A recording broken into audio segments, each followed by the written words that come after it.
Tom, you are up to speed, I understand, with the goings-on in the 1922 committee, which took place and closed about an hour ago. So, is it that they're about to re-elect a new committee that could force a leadership vote, or have they decided just to bide their time? Well, it's a bit of both, Nigel. Some seismic decisions were taken with the executive of the 1922 committee today. The smaller group, of course, elected by the backbench Conservative MPs who can, at their own whim, with a simple majority of their own membership, change the rules of the Conservative Party. And what they decided today shocked many people, Nigel. They decided to change not the rules today, but the speed at which they elect the new committee. We were to wait until a week today, next Wednesday, for the new executive to be elected. That campaign has now been speeded up. We'll have a new committee by Monday.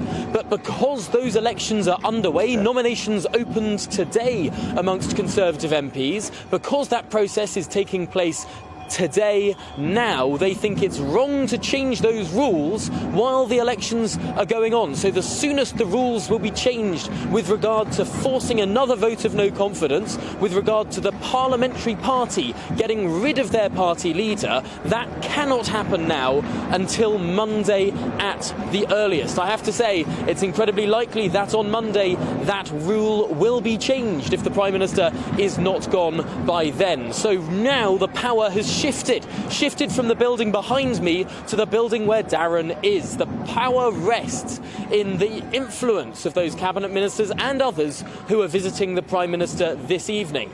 And to be frank, it seems as though when it comes to the Prime Minister's position, it's not when he goes, it's not if he goes, but when he goes. And ultimately, that's a decision for him. Does he drag things out until Monday, when no doubt there'll be a rule change, or does he go slightly earlier? And Sir Graham Brady going to 10 Downing Street tonight, Tom, perhaps a quite significant move.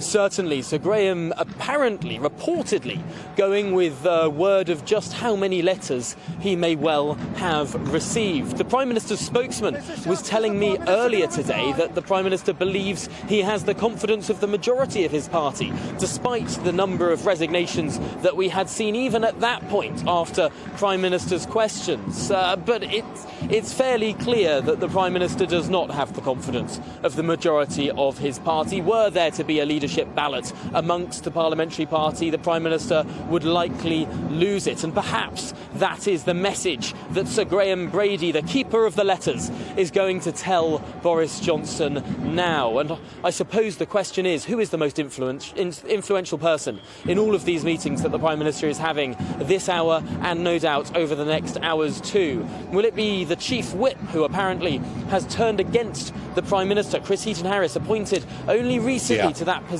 in the attempt to shore up his operation? Or would it be other people? Perhaps the most influential person in the Prime Minister's ear this evening may well be his wife, Carrie Johnson.